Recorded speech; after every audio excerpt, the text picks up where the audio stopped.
Très bien. Bismillah, alhamdulillah, wassalatu wassalamu ala rasulillahi amma ba'd. Mes frères, mes sœurs, c'est avec beaucoup de joie que je m'engage dans cette conférence, car je sais que ce type de conférence remplisse le cœur de joie, d'une sensation nouvelle, d'un engouement qu'il n'y avait pas avant la conférence, parce que le sujet de cette conférence sera Allah. Comment le cœur peut ne pas se remplir de joie. Nous demandons à Allah subhanahu wa ta'ala de déverser dans nos cœurs la connaissance de ses noms et attributs afin que ces cœurs puissent accomplir les adorations qui sont l'amour d'Allah, l'espoir en Allah et la crainte d'Allah. Très bien. Dans cette conférence, Inch'Allah, je vais me suffire de répondre à une question qui est pourquoi devons-nous connaître Allah? À quoi cela te sert de connaître Allah? J'ai déjà donné deux réponses dans ma chaîne YouTube, Attendre la piété. Ici, je vais donner d'autres réponses, Inch'Allah. Et vous allez voir que la réponse sera simple, c'est parce que nous en avons réellement besoin. Ce n'est pas parce que c'est une science qu'il faut apprendre comme le fiqh ou le hadith ou d'autres, c'est parce que nous en avons besoin dans notre vie de tous les jours. Et je conclurai par une brève introduction sur le nom d'Allah, Rabb, et c'est seulement à la prochaine intervention que nous allons nous enfoncer totalement dans le nom Rabb, expliquer les tenants, les aboutissants, les implications, comment le pratiquer au quotidien, Inch'Allah. Donc, Bismillah, nous allons répondre à la question, à quoi cela te sert de connaître Allah? Pourquoi dois-tu connaître Allah? La première réponse, c'est qu'un cœur qui ne connaît pas Allah est un cœur pauvre, un cœur vide, un cœur qui ne joue pas le rôle principal pour lequel il a été créé. Comme l'a évoqué Cheikh al-Islam ibn Taymiyyah dans son livre Risalatul Qalb, que le rôle du cœur est de connaître la vérité. Et la plus grande vérité, c'est Allah subhanahu wa ta'ala. Donc il a expliqué que chaque membre a un rôle.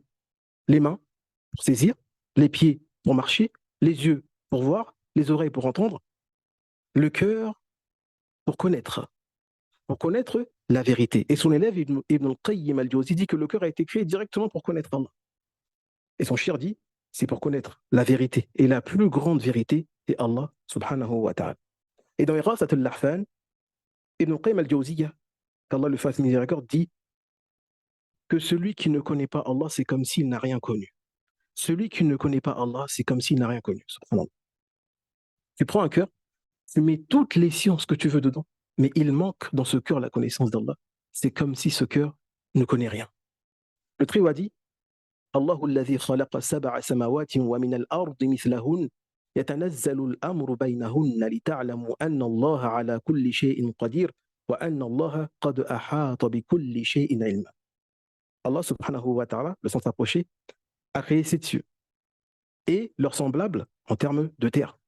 Son ordre descend entre eux afin que vous sachiez. Afin que vous sachiez qu'Allah ta'ala a pouvoir sur toute chose et qu'il cerne toute chose de sa science. Donc on va s'arrêter à ce verset pour méditer un peu. Allah subhanahu wa ta'ala nous dit afin que vous sachiez. Nous comprenons de cela, comme l'expliquent les commentateurs du Coran, que les cieux et la terre, ainsi que la descente de la révélation, sont là afin que nous sachions qu'Allah a pouvoir sur toute chose. Et quel est l'organe qui sait? C'est le cœur, un réceptacle qui est vide de la connaissance d'Allah, ne joue pas le rôle pour lequel Allah a créé les cieux et la terre et a fait descendre la révélation. Très bien. Nous passons à la deuxième raison pour laquelle il faut connaître Allah. C'est la souffrance. Mes frères, mes sœurs, un cœur qui ne connaît pas Allah est voué à souffrir. Pourquoi? Parce qu'il se tournera évitablement vers ce qu'il connaît.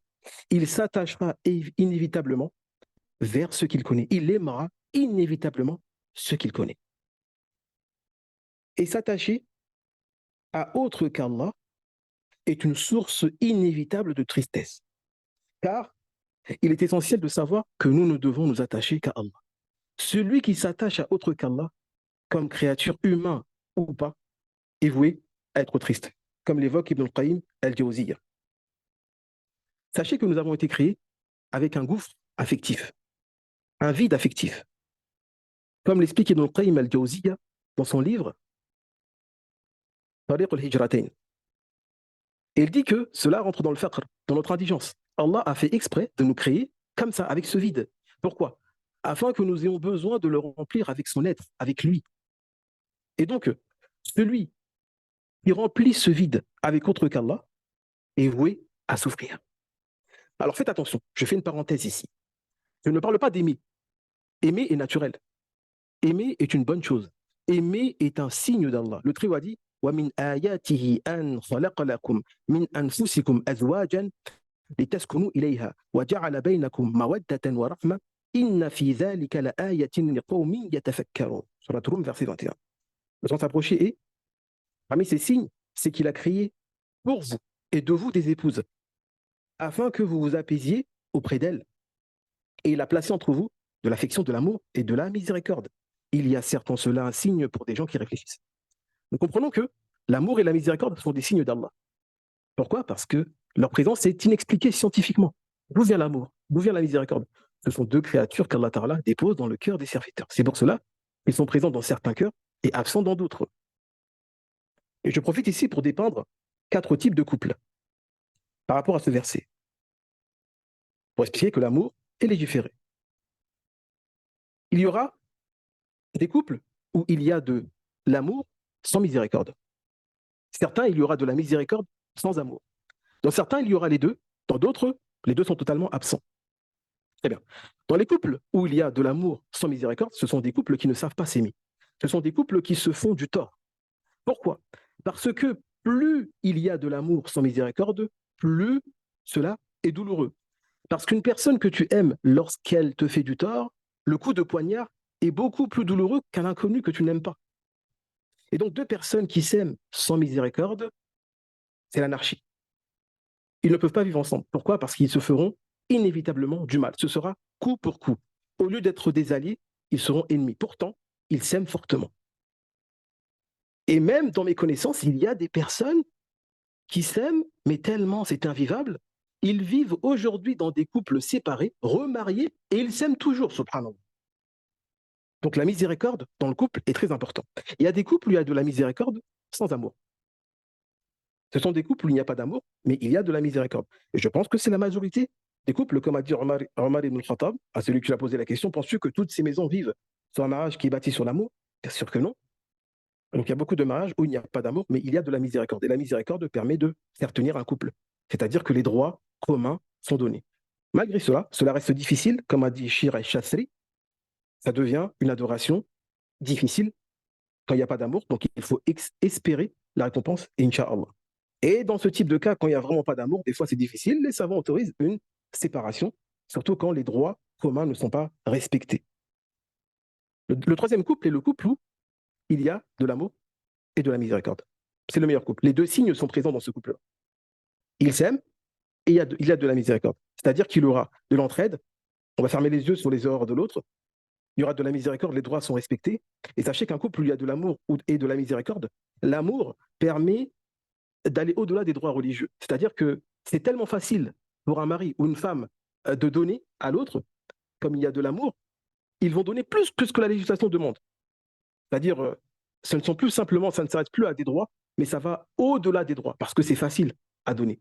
Et cela est un meilleur couple, et c'est un don d'Allah. On ne peut pas créer ça dans les cœurs, comme nous allons voir juste après. Le dernier couple est un couple où il n'y a pas d'amour, il n'y a pas de miséricorde, et ce couple-là est totalement anarchique. Ce sont des couples qui passent toute leur journée à s'insulter, à se détester. C'est de la maison est bâtie sur la haine, des fois il y a des enfants entre les deux. Et ces derniers, des fois, vont tenir à cause des enfants, ils vont dire nous restons pour les enfants, mais en vérité, ils font plus de tort aux enfants qu'en se séparant. Et ce type de couple, il est autorisé pour eux de se séparer. C'est même une bonne solution religieuse. Parce que le mariage a pour but, comme dans le verset, de s'apaiser, comme c'est dit. Et s'il n'y a pas cet apaisement-là, et qu'il y a ce qui déplaît à Allah, c'est-à-dire de la désobéissance, des insultes des deux côtés, les droits des deux côtés sont bafoués, à quoi bon un tel mariage où les personnes vont finir euh, sous la colère d'Allah subhanahu wa ta'ala. Donc je reviens au sujet, je referme la parenthèse, c'est pour dire que l'amour est autorisé. Nous parlons de ishq, c'est-à-dire s'attacher plus que la normale à une personne. Et donc sachez que les gens qui s'attachent plus que la normale à des personnes vont inévitablement souffrir. Pourquoi? Parce que, mon frère, le cœur de ton épouse ne se trouve pas entre tes doigts. Le prophète, sallallahu alayhi wa sallam, a dit, il se trouve entre les doigts de tout miséricorde. Ma sœur, le cœur de ton époux ne se trouve pas entre tes doigts, il se trouve entre les doigts de tout miséricordieux. Il les tourne comme il veut. C'est pareil. Le cœur de nos enfants ne se trouve pas entre nos mains. Il se trouve entre les doigts de tout miséricordieux. Il les tourne comme il veut. À partir du moment où nous n'avons aucun effet, aucune capacité sur ces cœurs-là, nous ne pouvons pas prévoir l'épreuve qui viendra d'Allah. Et il nous a promis de nous éprouver. Et bien sûr, nous avons une bonne opinion d'Allah. Nous savons que derrière, il y a quelque chose de bien. Je vais poser simplement quelques questions, Inch'Allah, pour vous faire participer. Et là, très bien. Alors, la question que je vais poser, euh, l'attachement à une créature, par exemple un mari, ou une épouse, ou un enfant, qu'est-ce qui peut faire souffrir l'autre? Bismillah, je lis vos réponses. D'où peut venir la souffrance, par exemple?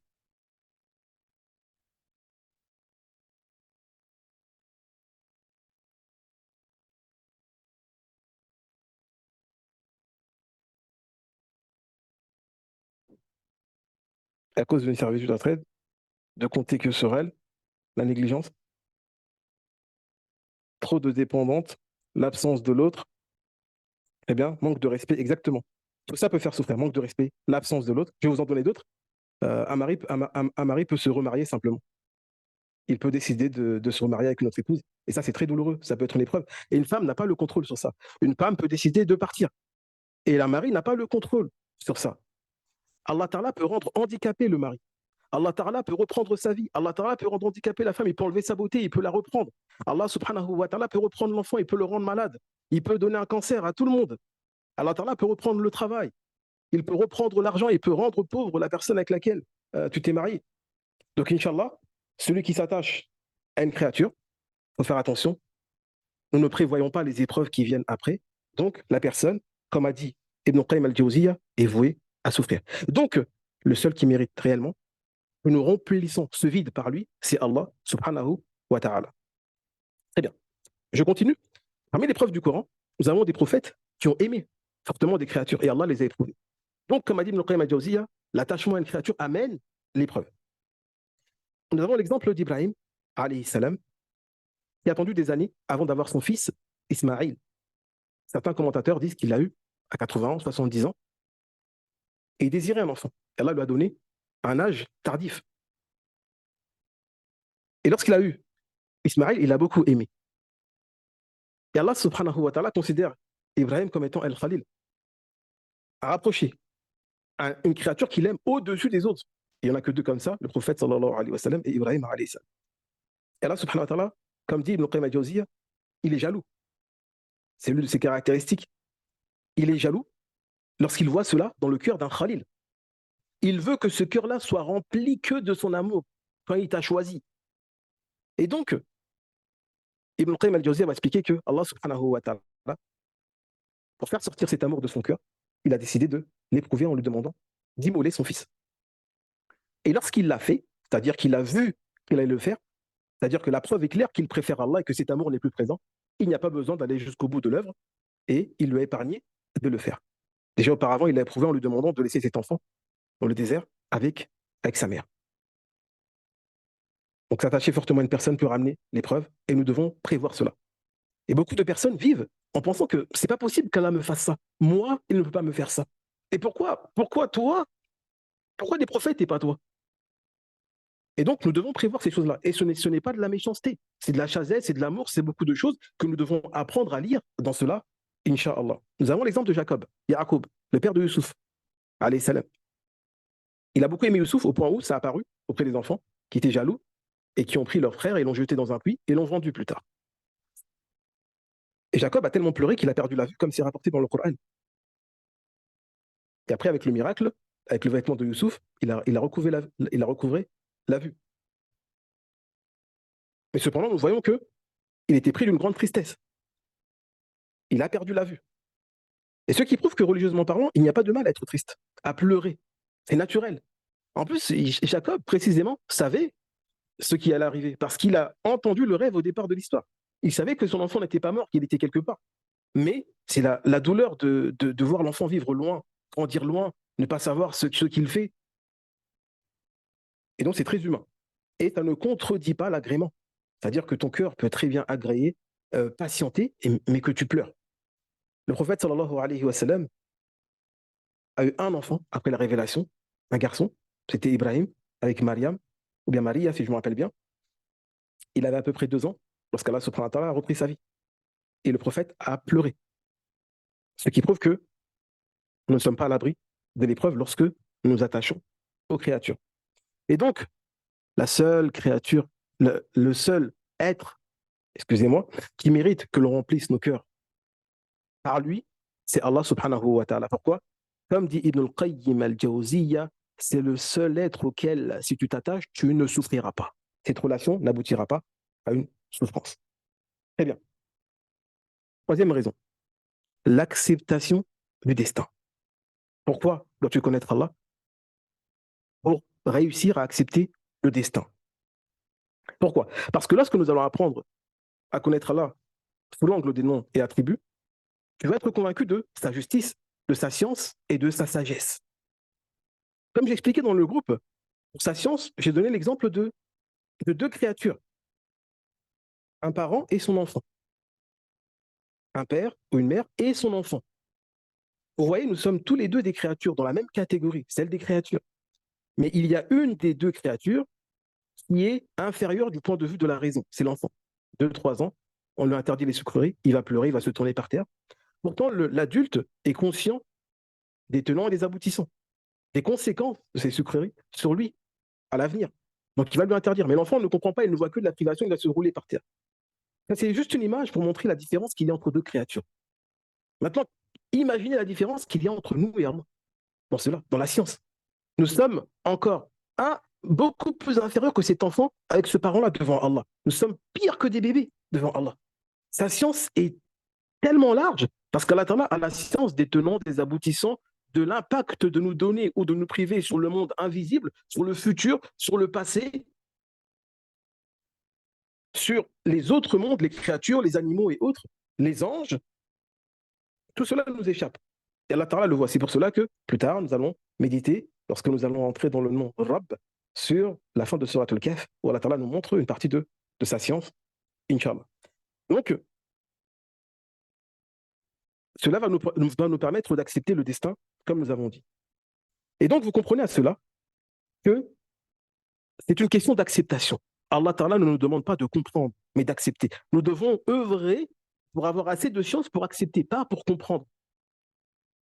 Parce que les actions d'Allah, la plupart sont incompréhensibles pour nous.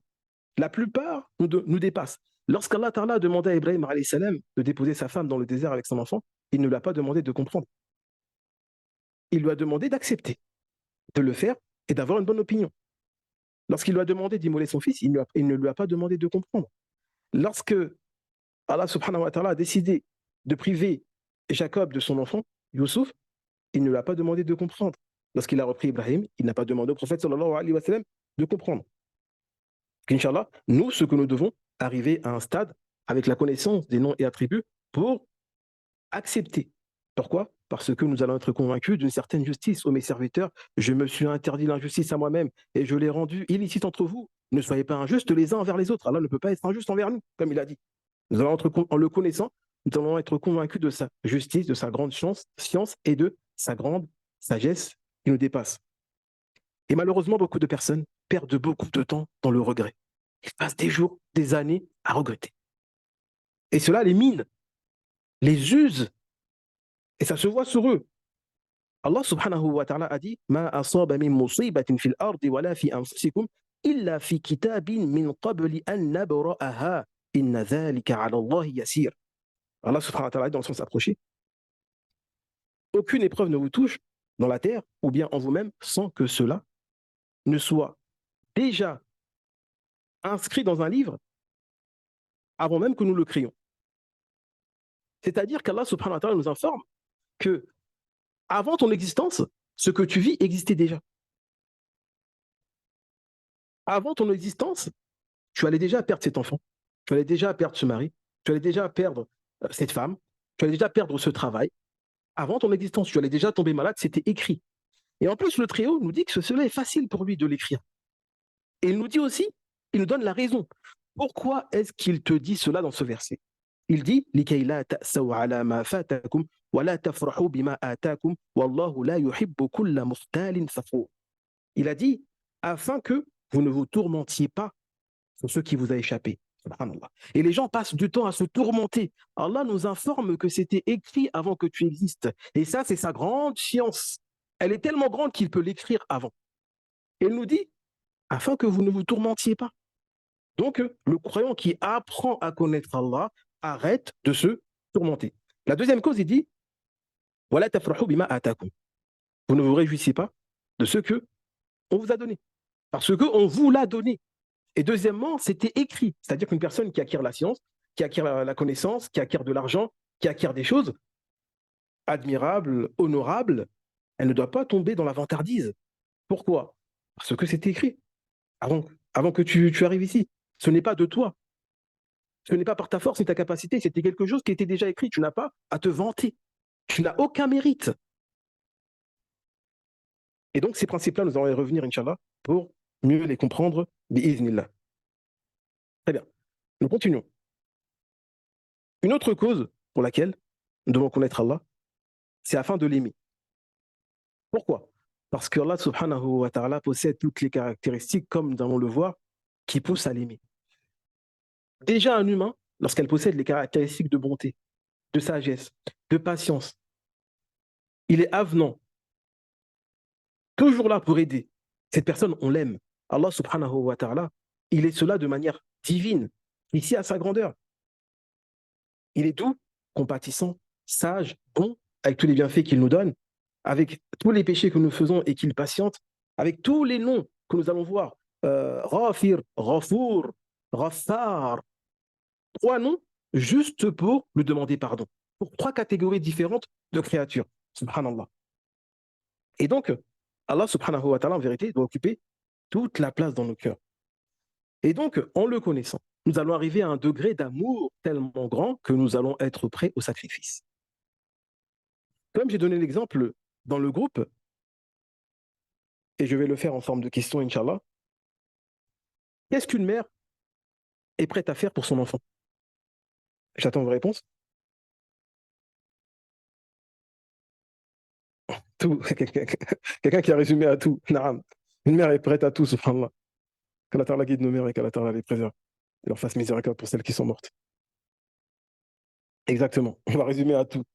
Inch'Allah, une mère est prête à tout pour son enfant. Elle peut lui donner un organe, un membre, ses yeux, ne pas dormir, ne pas manger pour cet enfant. Et donc, pourquoi? Parce que c'est de l'amour. Et normalement, cette place, c'est la place d'Allah, ce n'est pas la place de l'enfant. Et lorsque nous aimons Allah fortement, nous sommes prêts au sacrifice. Lorsque tu aimeras Allah réellement, en le connaissant, tu seras prêt à sacrifier tout, comme vous avez dit dans le groupe, tout. C'est-à-dire ton travail, ton conjoint s'il ne craint pas Allah, ta conjointe si elle ne craint pas Allah, tout est sacrifiable pour Allah. Tu seras prêt à mettre le hijab qui t'a perdu le travail, à laisser la barbe qui t'a perdu le travail, tu seras prêt à tout. Pourquoi? Parce que cet amour va remplir ton cœur et ce sera en plus facile de le faire, Inch'Allah. Parce que ce sera naturel, ce sera par amour, Inch'Allah. Et lorsqu'on aime une personne, cette personne envahit notre esprit. Nous pensons à lui tout le temps. Et ce qui va nous mener au zikr, l'évocation constante d'Allah. Parce que lorsque nous allons l'aimer réellement, nous allons penser à lui réellement. Plus besoin de mettre des rappels à chaque fois pour se rappeler de faire du zikr. Nous l'aimons. Sa pensée habite en nous, vit en nous. Nous pensons à lui régulièrement et nous l'évoquons. Subhanallah, alhamdulillah, wa la ilaha illallah, wallahu akbar. Très bien. Une autre cause pour laquelle nous devons connaître Allah, développer cette sensation qui est le regard d'Allah. Développer cette pudeur qui découle de ce regard. Être conscient de sa présence. Tout ça va demander un travail, Inch'Allah. Nous allons essayer de le faire tous ensemble. Le prophète sallallahu alayhi wa sallam a dit, la bienfaisance, c'est que tu adores Allah comme si tu le vois, même si tu ne le vois pas, lui te voit. Et nous allons nous efforcer d'entrer dans ce degré. Parce que sachez que ce degré-là est la clé de beaucoup. C'est le chemin le plus court pour enlever beaucoup de maladies et pour se mettre à adorer beaucoup Allah subhanahu wa ta'ala. Et sachez qu'un acte, une œuvre accomplie avec la conscience du regard divin n'a rien à voir avec une œuvre où il n'y a pas cette conscience. Un exemple humain. Je donne beaucoup d'exemples humains parce que c'est la méthode prophétique. Le prophète, pour nous faire comprendre des choses qui ne sont pas palpables, va user de choses palpables pour nous aider à comprendre ces choses-là. Il y a plusieurs hadiths, je ne vais pas les citer ici. Nous allons prendre un patron. Moi, par exemple, j'ai travaillé dans plusieurs métiers, nettoyage, informatique et autres. Subhanallah, lorsque le patron s'absente, les employés dansent comme on dit. C'est-à-dire que, subhanallah, c'est deux comportements totalement différents. On dirait un concours d'hypocrisie, subhanallah. Dès que le patron arrive, tout le monde est un bon employé. Tout le monde travaille au maximum, montre à l'employé qu'il est très investi, montre au patron qu'il est très investi. Pourquoi? Parce que c'est ce regard-là. Parce que les employés sont conscients que ce patron détient le salaire.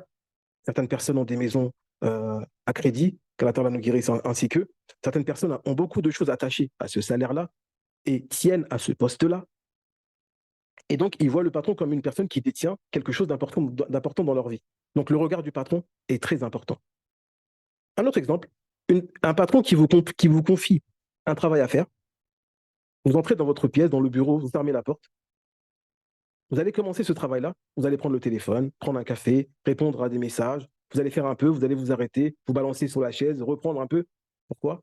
Parce qu'il n'est pas là. Mais lorsqu'il est dans la pièce, à chaque fois que vous vous retournez, il a les bras croisés, il est derrière vous, il observe le travail. En 1 heure, le travail est fait, très rapidement. Vous excellez dans ce travail-là. Pourquoi? Parce qu'il y a le regard du patron. Allah subhanahu wa ta'ala aime un travail qui est fait avec la conscience du divin, qu'il nous observe. Et cette œuvre-là ne sera jamais semblable à l'œuvre pour laquelle il n'y a pas son regard. D'ailleurs, une autre chose que nous allons aborder par rapport à ce regard, c'est la sincérité. Parce que lorsque nous sommes conscients qu'Allah nous regarde, cela efface tous les regards humains. Parce que l'opposé de la sincérité, c'est l'ostentation. L'ostentation, c'est de faire les œuvres pour plaire aux autres. Et lorsque nous sommes conscients du regard divin, ce regard-là est meilleur que 1 million de regards humains. Et même plus que cela. Il va les effacer. Et donc, de là, pour beaucoup de savants, va naître la sincérité. Très bien. Donc, à ce stade-là, nous avons fini avec l'introduction qui était pourquoi nous devons connaître Allah. Très bien. Je repose la question, pourquoi devons-nous connaître Allah? Pouvez-vous me donner certaines raisons que j'ai citées dans cette conférence?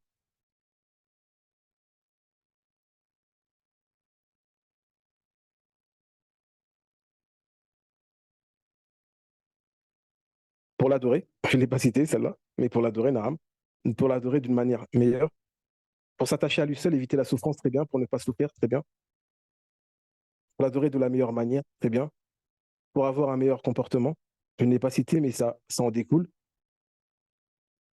pour l'aimer, très bien. Donc là, j'en ai deux déjà, qui étaient pour ne pas souffrir, pour l'aimer, très bien, pour accepter le destin, nous avons le troisième,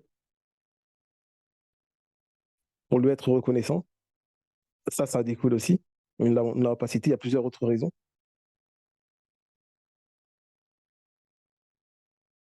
Donc je pense qu'il manque une raison que nous n'avons pas citée,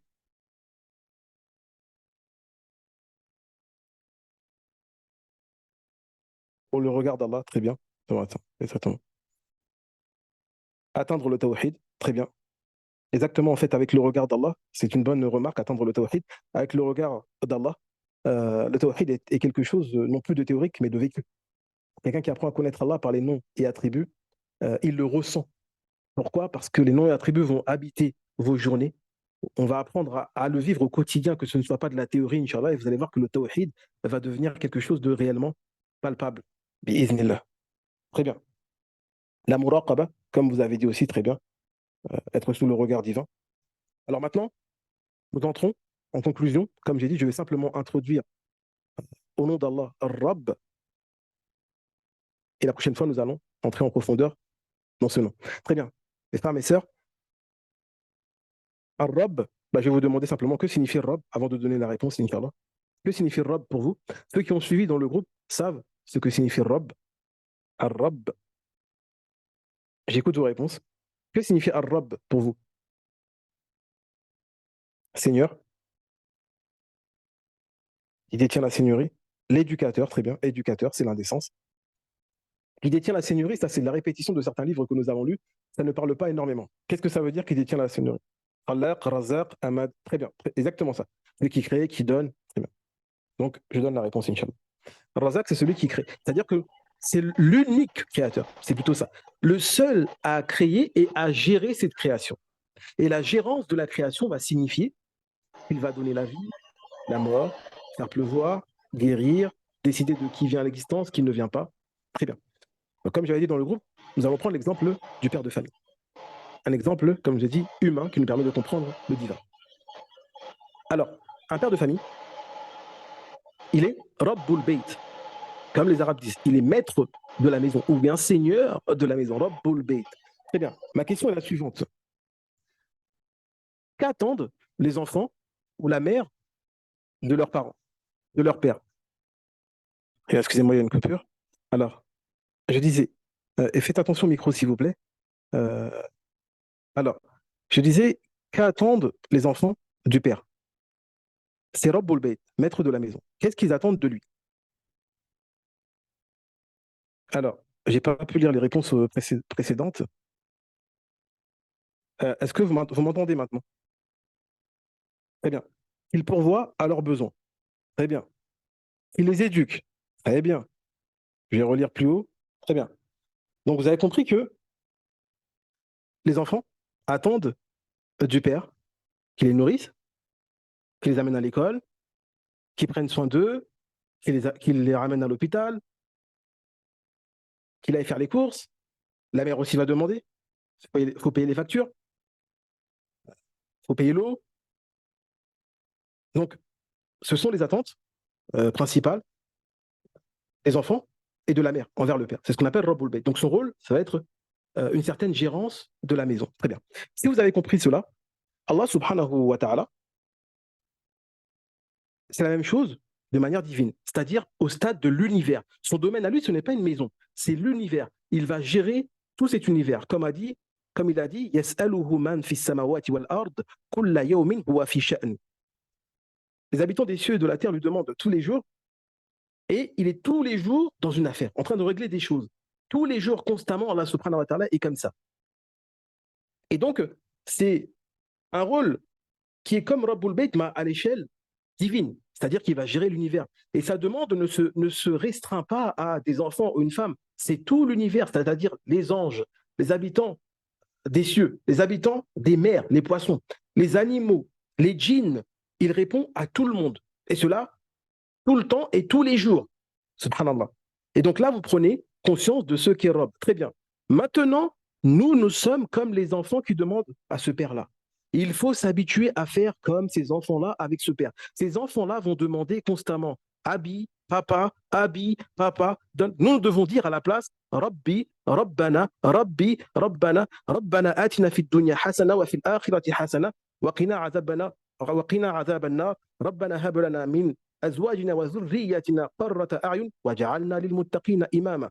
Et donc, Rabbana, Rabbi, Rabbana, Rabbi, nous devons faire la même chose, nous habituer à diriger nos demandes vers Allah. Pourquoi? Parce qu'il est là. Comme le Père est là pour répondre aux besoins de la famille, Allah est là pour répondre aux besoins des créatures.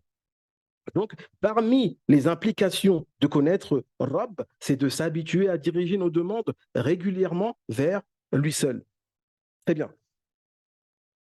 L'autre sens, c'est celui qui éduque. Allah subhanahu wa ta'ala, il est celui qui éduque. Très bien. Comme nous avons vu dans le groupe, la parole de Shira Sardi, il y a deux formes d'éducation. Une éducation générale, qui est propre à toute la création, c'est-à-dire Allah a éduqué toute la création. Les anges savent ce qu'ils doivent faire parce que Allah leur a appris. Nous savons comment nous multiplier parce qu'Allah nous a appris.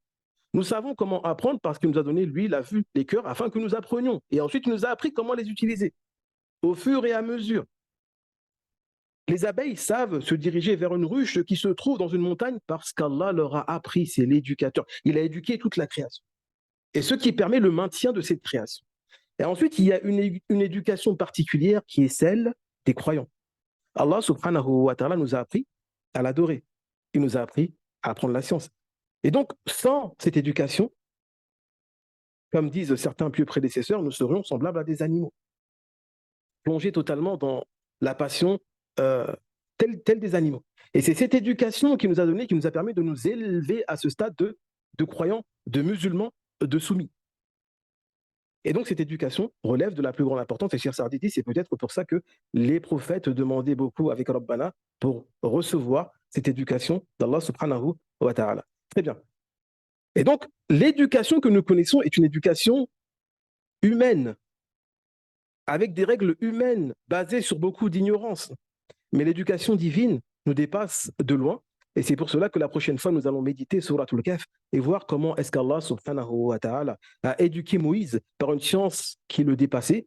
Et ensuite, nous allons parler des paroles du docteur que j'ai posté dans le groupe afin de voir différents types d'éducation auxquels nous sommes soumis régulièrement, qui nous dépassent, afin de pouvoir les méditer, Inch'Allah, bi'iznillah. Et nous conclurons la prochaine fois par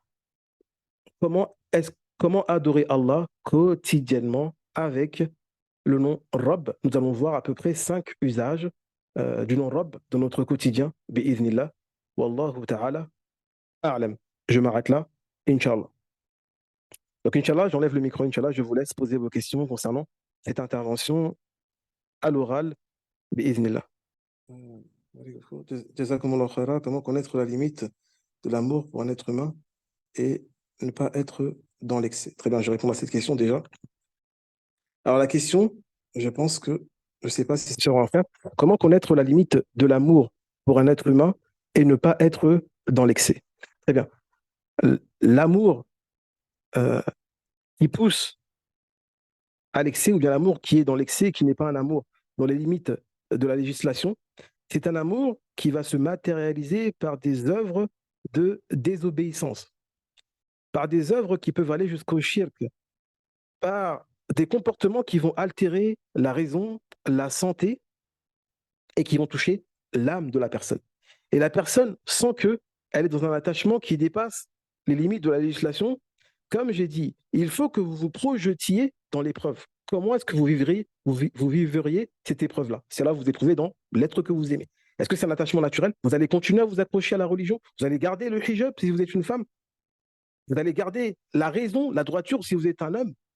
Vous allez accepter d'appliquer les règles qu'Allah a imposées dans la législation, comme il a dit, séparez-vous avec elle, d'elle, selon les règles de la bienséance, ou bien vous allez aller faire l'anarchie, casser, faire du mal à sa famille et autres. Est-ce que la mère, elle va rester dans une droiture si Allah Ta'ala lui enlève l'enfant? Donc projetez-vous, Inch'Allah, et vous allez voir est-ce que vous êtes dans la limite ou dans un attachement abusif, Inch'Allah.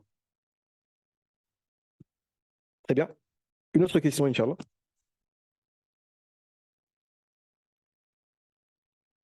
Très bien. Donc, je vois qu'il n'y a plus réellement de questions, Inch'Allah, bi'iznillah. N'hésitez pas à envoyer par mail, ça me laissera plus de temps pour bien chercher, bi'iznillah. Wallahu ta'ala alam, si j'ai eu juste, c'est grâce à Allah seul, et tout le mérite lui revient. Et si je me suis trompé, c'est par ma faute, et par la faute du diable lapidé. Vous avez mon mail, même pour me corriger, Inch'Allah, je suis prêt à être corrigé. La perfection appartient à Allah, et sachez que c'est un bienfait d'être corrigé. Pourquoi? Parce que ça permet d'unifier Allah encore mieux. Parce que lorsqu'on vous montre vos erreurs, on vous montre simplement que seul Allah est parfait. Et ça doit nous faire plaisir de savoir qu'Allah Ta'ala, il est unique dans cela. Et c'est le seul qui est exempt de défauts et d'erreurs. Et ça nous réjouit. Alhamdulillah. Et donc, à chaque fois qu'on nous corrige, il faut que cela nous accroche encore plus au tawhid, plus à Allah. Et c'est là, lorsqu'on verra des noms qui témoignent de sa perfection, Inch'Allah, on saura encore mieux le faire. Et Allah est plus savant. Wassalamu alaikum wa rahmatullahi wa barakatuh.